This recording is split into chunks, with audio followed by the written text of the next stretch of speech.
O Palmeiras venceu o Fluminense por 2-1 no Maracanã e segue na disputa pelo título do Campeonato Brasileiro. Esse jogo, na minha visão, mostrou algumas coisas importantes e eu gostaria de conversar com vocês sobre elas aqui. Primeiro, como sempre, a gente fala sobre a equipe que ganhou. E o que eu acho que esse jogo mostrou sobre o Palmeiras? Que é uma equipe muito dependente da intensidade e de um jogo mais físico, muitas vezes, do que técnico. Não sei se é o jogo ideal, tendo em vista que o Palmeiras tem um elenco muito qualificado e poderia ter um jogo com a bola melhor, mais vistoso, mais bonito de ver, mas é inegável que é um time que consegue os resultados que precisa. No primeiro tempo, o Palmeiras ficou muito recuado, muito passivo no jogo, e o Fluminense foi superior à equipe do Palmeiras e abriu o placar no primeiro tempo.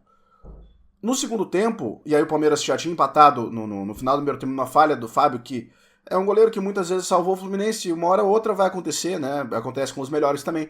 É uma falha feia, mas que acontece. Chegamos no segundo tempo com o jogo empatado e com o Palmeiras diferente. Por quê? Porque o Palmeiras subiu as linhas de marcação e teve muito mais intensidade nas divididas para na hora de atrapalhar o jogo do Fluminense. Então o segundo tempo foi outro jogo, não do ponto de vista de um jogo plástico, de ver, mas de postura do Palmeiras. E isso fez toda a diferença na partida. O Palmeiras vira o jogo, é verdade, num outro erro do Fluminense, e a gente já vai falar do Fluminense, e o Vitor Roque tem a qualidade para limpar o zagueiro e fazer o gol. O Palmeiras segue tendo aquele perfil que vem tendo nos últimos anos, de um time sólido e de um time intenso fisicamente. Poderia jogar mais com a bola, jogar melhor com a bola? Eu acho que sim. Acho que sim. Mas é uma equipe que, do jeito que joga, tem solidez e que e segue disputando os títulos importantes. Então isso tem que ser reconhecido. Da parte do Fluminense, duas coisas. Primeiro, eu não me lembro de ter visto um jogo recentemente em que o Fluminense errou tanto como errou hoje. Assim, falando primeiro do lance dos gols, né? O Fábio falando primeiro, o Martinelli entregou a bola para o Vitor Roque no segundo gol. Né, a bola estava com o Fluminense e o Martinelli, por dar um passe sem prestar atenção onde estava passando, não viu o Vitor Roque fazendo a movimentação para interceptar e aí o Palmeiras virou o jogo. Depois disso, assim, no primeiro tempo, onde o Fluminense foi melhor que o Palmeiras, o Serna e o Cano erraram praticamente tudo que tentaram.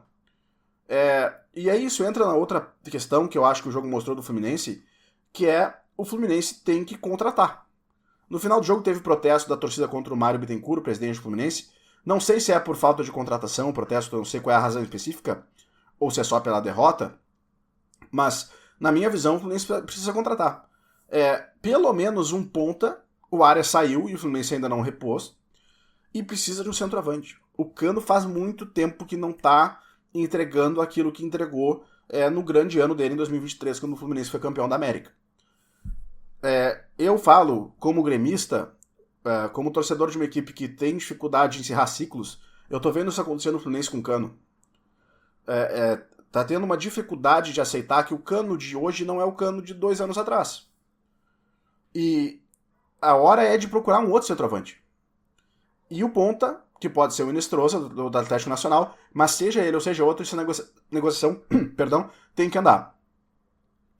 O Ganso, precisa ver se o Ganso, a gente sabe, ele teve um problema de saúde, precisa ver se ele vai ter condição física de ainda nessa temporada ajudar, senão também tem que contratar. Eu sei que o Fluminense não vai sair torrando toda a premiação que ganhou no Mundial na largada, porque também tem dívida para pagar e tal.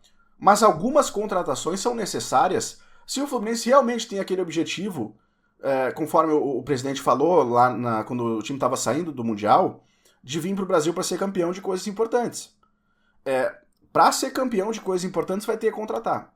E vai ter que contratar jogadores diferenciados, que são mais caros. A gente aguarda. O Fluminense, depois que voltou do Mundial, não tem ido bem. Claro, teve uma tabela bem difícil, né? Pegou Cruzeiro, Flamengo e Palmeiras. Mas uma hora vai ter que responder. E vai responder e reagir melhor com as contratações que eu tô falando aqui. Jogadores diferenciados, pelo menos um ponto em centroavante. Beleza? Eu espero vocês nos próximos vídeos. Valeu!